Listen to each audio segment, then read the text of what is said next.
Hello everyone, what is up? It is Voodoo 51292 and welcome to another Voodoo's Verdict, my honest and thorough game review series. And today we're going to be taking a look at a game that I did not anticipate on ever actually playing. Certainly not doing a review of, but this is the perk that I'm finding of belonging to PlayStation Plus now, is that they're releasing a lot of good games every month for free. Across all the Sony platforms, and I'm getting to play some really fun games that I normally wouldn't have played, but because they're free for the membership, I'm able to play them, and it's pretty awesome. So the game we're going to be doing a verdict of today is Remember Me, a game that was made by, or at least published by Capcom, which is not normally a company that I play a lot of games from, but Remember Me was free in February of 2014 on PlayStation 3. It came out in the middle of the month, and I played it and beat it in 2 days.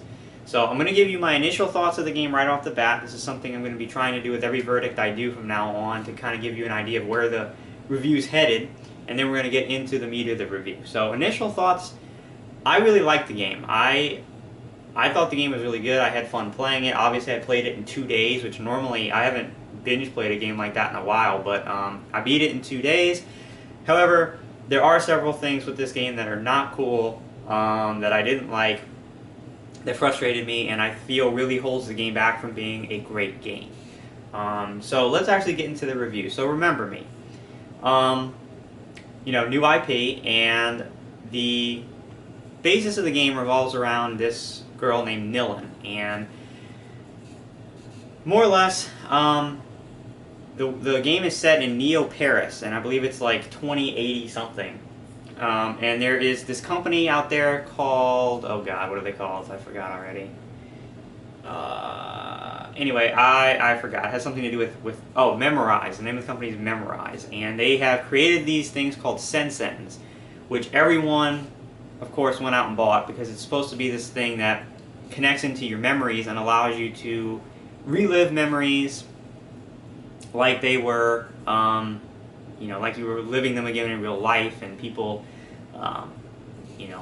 loved that idea, so they went out and it became a craze and everybody bought them. Well, unfortunately, things started to go south, and Memorize started to kind of turn into this evil corporation that was more or less stealing people's memories and ridding them of memories and fooling with them, which was turning people into, just these mentally broken people, shells, more or less, and even started to create this new, twisted, mutated race of these creatures, I guess, that were just all messed up from having their memories toyed with. And so, when you begin the game, this girl Nilin is, she wakes up in this facility and doesn't remember anything about what's going on. More or less had her memory wiped while she was put in this prison. And I guess minor spoiler alert here, but I need to set up the game for you or you're not going to know what the game's about.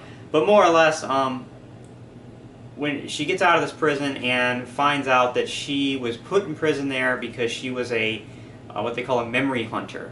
And she was a really good one, and was a high-ranking member of this organization that was basically the resistance or the counterforce to the Memorize company. And she would,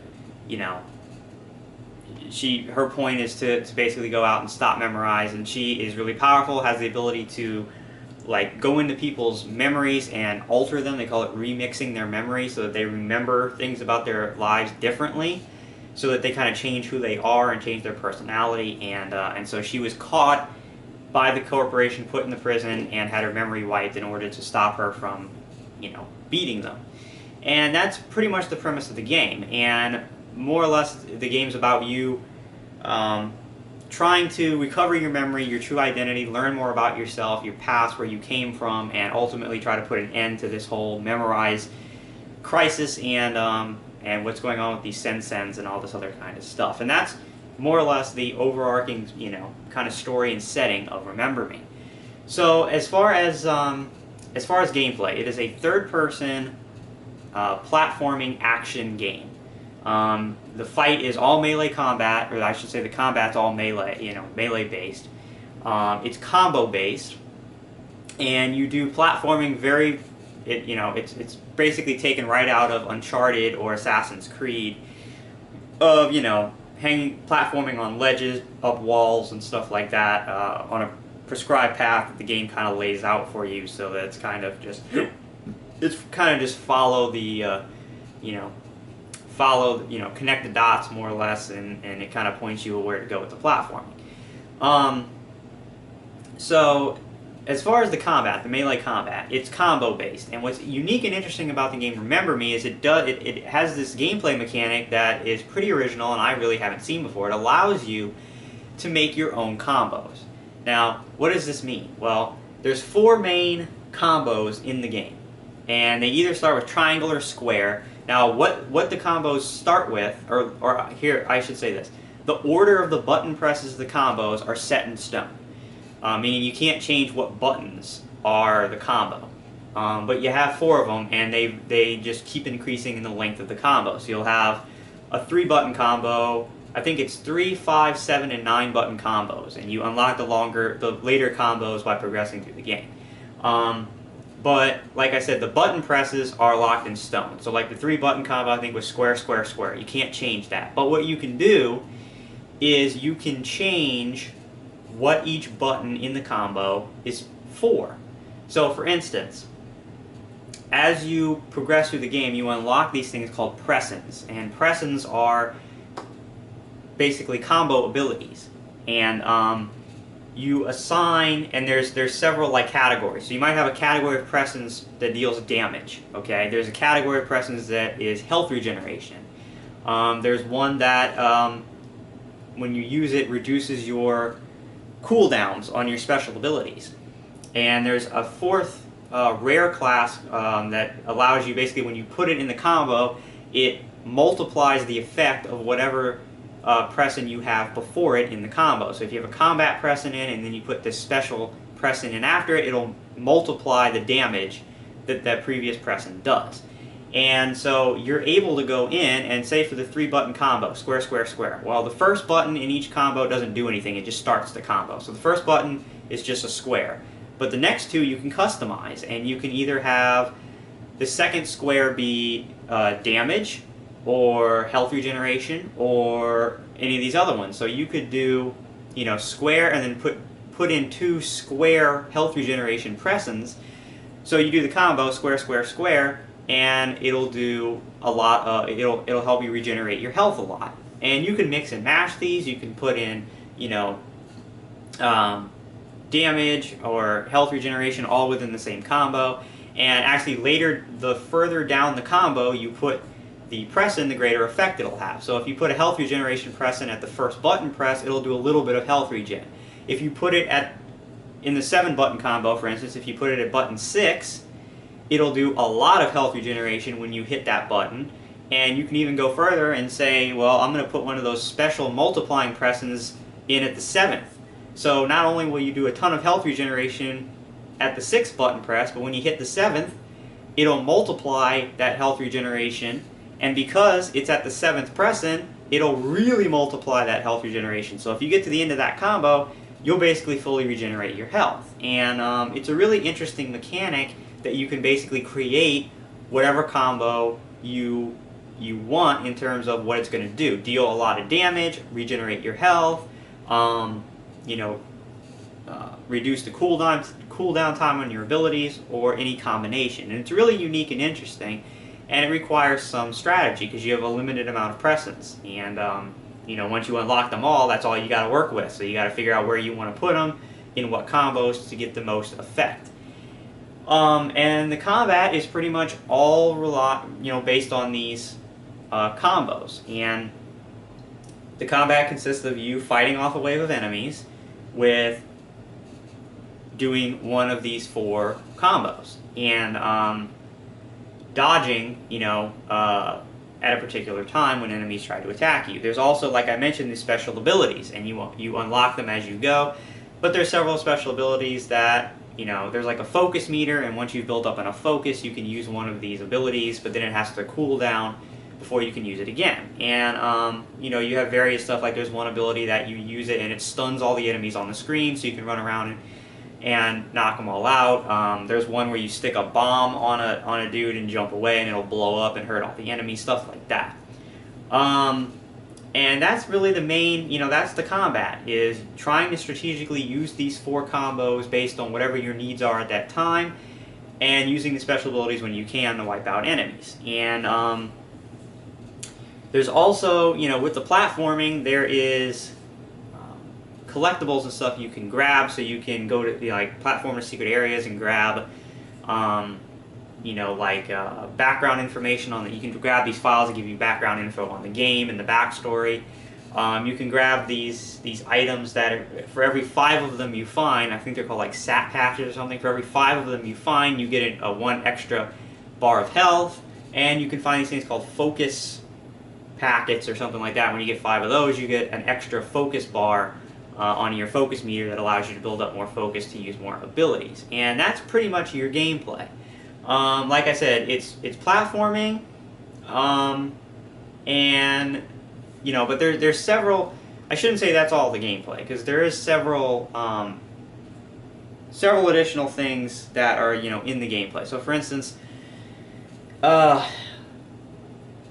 have the combat, you have the collectible finding, but you'll have these segments of the game where you will you need to hack the memory of someone, and you steal their memory, and it unlocks these things called remembrains. And what these are, you go to certain points on in the level where this person's memory is that you stole, activate it, and you can see what path they took to to get to a certain area that you wouldn't know how to get to, but because you hacked their memory, you can watch them go through it, and therefore you know how to do it. And sometimes they'll be activating something in the memory, and you're able to synchronize with that memory, and therefore be able to interact with it. So you can walk up and pull a lever, that they pulled, and go through a certain door. So there's that element of the game. There's this really interesting part of the game, gameplay mechanic, where it's used not that often, but I think it's used enough to be, it was enough, but not too much, you know what I mean? It's basically this mini game where you will actually go into the mind of a character, and you will watch a scene play out from their memory. And what your job is once you've watched the scene, you can actually manually rewind or fast forward through that event looking for memory glitches. And when you find these memory glitches, you can actually alter them and change what happens in that person's memory. So, you can, if there's a doctor trying to save a patient, you might go through and there's a memory glitch, and you can actually interact with it, so that instead of the guy giving him, and this is just kind of a made-up example, instead of a guy giving him oxygen, you can interact with the memory so that the guy accidentally gives him poison gas. And you have to find the right combination of things to change in order to make the outcome of the memory what you want. Because sometimes you'll change certain things, but they don't add up to what you want to happen. So once you find the right combination of events to change, it will actually change the outcome of the event in the person's mind, and implant them with a whole new memory of the situation, so that when you come back to the present day, the person is has a completely different mindset, because they remember something completely differently.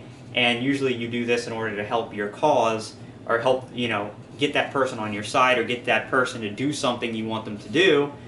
So you change their memory so that they'll think differently. And it's really interesting. It's it's a unique thing I haven't really seen in a game before, where you can go and fast forward and rewind through people's memories and change them. It's really interesting. There's also, with the platforming, I guess you could call them mini puzzles, where you have to find out a certain thing to do, or a certain place to go, a certain place to interact with. There's these killer drones that come through, over a certain area, and you have to find a way to basically get around the drones without them seeing you, and killing you instantly. So there is a variety of gameplay in this game. But you know, like I said, the core gameplay is really just the platforming and the combo combat. So, and again, you'll be fighting, you know, like there's different types of enemies, and you'll be fighting waves of the enemies in certain areas, and there are boss fights in the game that you have to do, and all that. So, basically explaining to you the game, it's time for me to analyze it and break it down and give you my thoughts. So first of all, the good things about Remember Me. I thought that the plot of Remember Me, for the most part, was really good. There was several plot twists in there that were really interesting, that actually caught me off guard, that I didn't see coming. And it was, you know, overall I thought the plot was pretty decent. The gameplay is enjoyable. I really like the ability to change your combos and to basically mold the combos to whatever you want. You can do this based on a particular fight. So, I'm sorry, my back is hurting. I need to stretch it out. But depending on what kind of fight you're in, you can quickly go in and change your combos to suit your combat needs. I really like that element. I really enjoyed the remixing, the remixing sections. That's where you go in and change the person's memory. I really like that. You know, the graphics are really good. The environment, you know, the kind of steampunk Neo-Paris thing is really cool. I liked it, and for the most part of the game, I really enjoyed the game. But there are several things I did not enjoy about the game, which we're going to get into. So first of all, is the fact that the combat of the game does get extremely repetitive, because you're fighting the entire time with 4 combos, and that's it. And yes, you have special abilities you can use here and there, but for the most part, you're fighting with the same 4 combos, and it's literally dialed in. I mean, you dial in the combo to attack, and the entire game, the combat's played like this. And while there is some strategy involved, because you say, man, I need some health, so I'm going to go over here and attack this guy and use dial in the health regen combo I made, and then start doing damage, and then do some cooldown time on my abilities. It just gets repetitive and kind of uncreative at times, because most of the fights are just you're boxed in this little square area, this little square arena with these enemies, and you just go through and dodge and then dial in combos to kill the enemies, and that's it. There's really nothing that inventive you can do with the combat. You can't, you know, obviously, it's nothing like a Bioshock Infinite where you have this free roam of this level and you can jump on skylines and do all this kind of stuff. I mean, it's very boxed-in combat, dial in one of your 4 combos, and there you go. Also, the combat's not as smooth as it could have been. Something, for instance, like Batman, the Arkham games, where the melee combat's really smooth. You're doing a combo, you know, an indicator pops up on a guy's head. Whoop! You dodge that guy, or no, you don't dodge him, but you can counter him and continue a combo on him, and you can free flow back and forth. This game doesn't have that. It doesn't have any countering mechanisms at all. So you're attacking an enemy. There might be a huge crowd of enemies. You're attacking an enemy, and multiple like exclamation points pop up over the enemy's head, meaning they're going to attack. And all you can do is dodge, and sometimes it really doesn't work because you're in the middle of dialing in a combo. You might be in the middle of a button press. Oh, this guy's an exclamation point. You can't hit the dodge fast enough to get out of the way, and you get hit. They don't give you a ton of time to dodge, and when you're sitting there dialing in your combo, a lot of the times, you know, you can't get out of the way fast enough, and you'll get hit. And sometimes multiple people will attack you at one time, and you can't get out of the way, and you get hit anyway. And it's really not it's hard to target a lot of times who you want to actually attack, and so it's just not that smooth. It didn't, you know, when I was playing like Arkham City, it was so smooth, the combat and then the countering of guys, and just jumping over, you know, dodging, jumping over people, continuing combos. In this game, it felt kind of disjointed. It felt like a lot of times I just got hit cheaply because I couldn't get out of the way fast enough. And the whole idea is, you know, oh, well, if you're in the middle of a combo and an enemy attacks you, you can jump over, dodge, and then continue the combo. But a lot of the time she'll dodge the wrong way, and so you can't hit the enemy you were targeting. And let's face it, when you're sitting there and you know you have this combo in your head you've been using the whole game, do, and all of a sudden you're in the middle of it, you have to hit a different button than you're not used to dodge, and you go to continue the combo, you don't remember what button you were on in the combo, so if you hit her with the wrong button, it resets the whole combo. So it's not really as smooth as it could be. there are really annoying enemies in the game, like these enemies that can go invisible and will just reappear next to you and strike instantly, and half the time you can't even dodge their attack, and they take massive life from you, and they're very, very annoying. Luckily, they're not that prevalent in the game, but they are there, and they're very annoying to fight.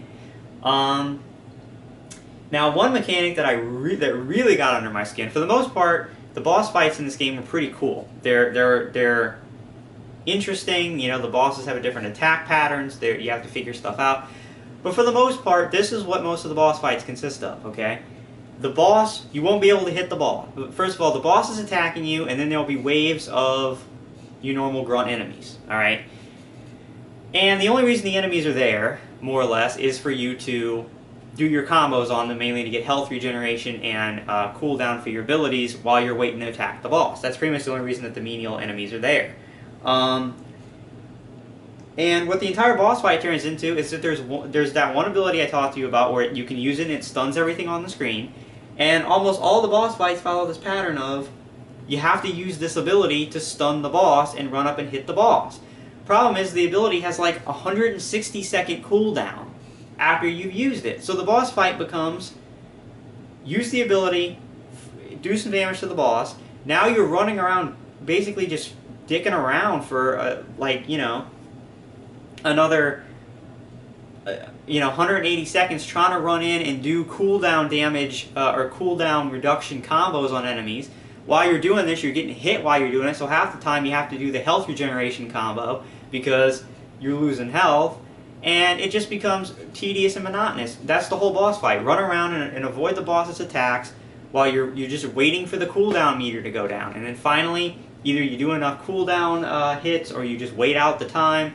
Your ability comes back, you use it again, run up, do another combo on the boss, and then you have to sit around for another 3 minutes, either just avoiding attacks or trying to do cooldown, and it's just annoying. It's like, this isn't a good boss fight. I don't want to run around, you know, and, you know, a good boss fight, in my opinion, has multiple forms. It has cool attack patterns that you have to figure out how to avoid. You got to figure out the weakness of the boss. You can be creative, use different abilities on the boss.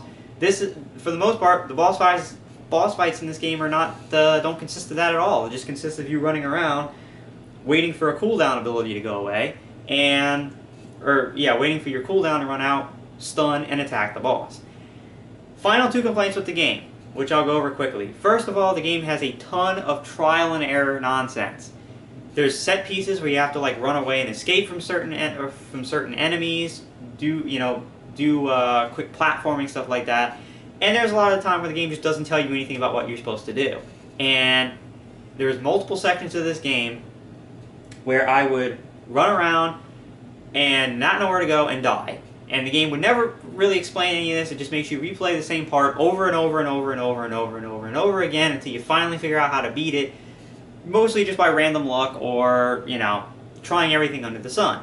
I hate trial and error gameplay. I despise it. I can understand it for things like a boss. Okay, you got to play it once to figure out what the boss's attacks are, and then you can do it.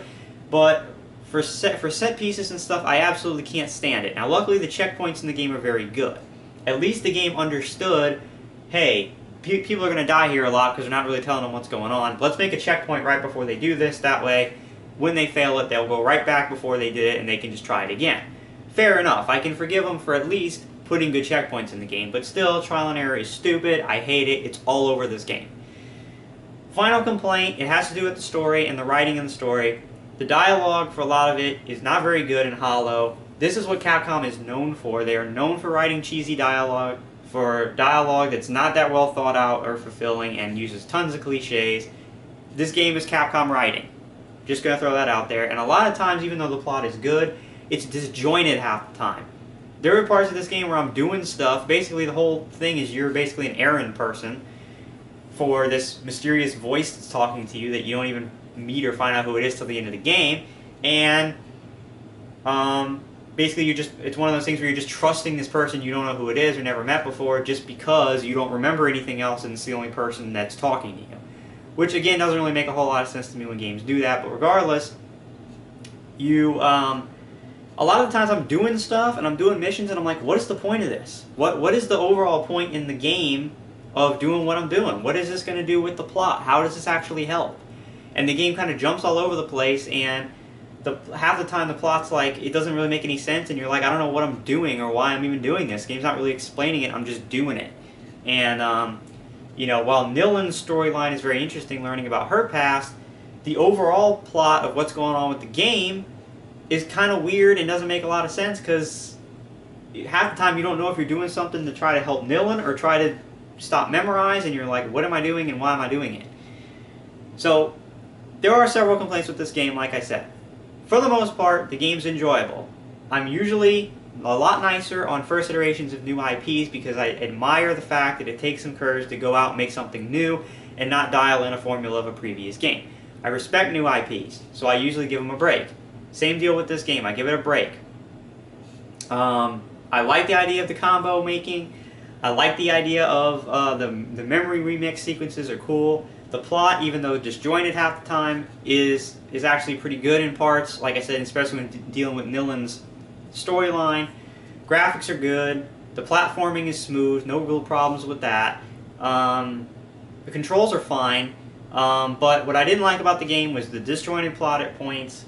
The fact that the actual combat of the game gets very repetitive, and it's not that smooth of melee combat like it could be. The boss fights tend to fall into this very repetitious fashion of use this one certain ability, wait for it to cool down for 3 minutes, use it again, beat the boss up, wait for it again, and it's the same ability for every boss fight. And finally, the trial and error, which just sucks and pisses you off, and you're like, I don't want to do this anymore, it's aggravating. All that being said, I did thoroughly enjoy playing Remember Me. I had a lot of fun with it. I recommend you try it out. Again, free on PS3 at this current time still, and so I'd check it out if you haven't played it and you know have PS Plus. And you know, that's pretty much it. So my score for Remember Me, I'm going to give Remember Me a 7.75 out of 10. Thought it was a pretty good game. It doesn't reach that level of 8 or above, which is getting into the territory of a great game. It doesn't reach that. Because there's just too many things that it fails to do well, and I actually hope that they maybe continue this. I haven't done any research, so I don't know if they're planning on making more of this IP. I'd like to see more of it, and I'd like to see them clean up and maybe add a little bit of variety to the combat and make the boss fights a little bit less, you know, less dialed in and less repetitive. So that's my thoughts on Remember Me. I enjoyed the game, but there were several things that held me back from really making it a great game. Like I said, at the height of it, when I was really enjoying the game and it was like the best parts of the game, I thought it was like an 8. At the worst parts of the game, when I was like, this really kind of sucks, it was like a 7.25, 7.5, so average those out, 7.75 overall for the game, and that's the deal with this game. There's parts of it you're like, this is really cool and awesome, I love it, and then there's parts where you're like, this freaking sucks, I'm tired of doing this. And it's kind of an up and down experience, but overall I enjoyed it, and those are my thoughts. So thank you guys for watching. I'm Voodoo. Those are my thoughts on Remember Me, and I will see you again real soon for more reviews and other stuff. So thanks, and peace out.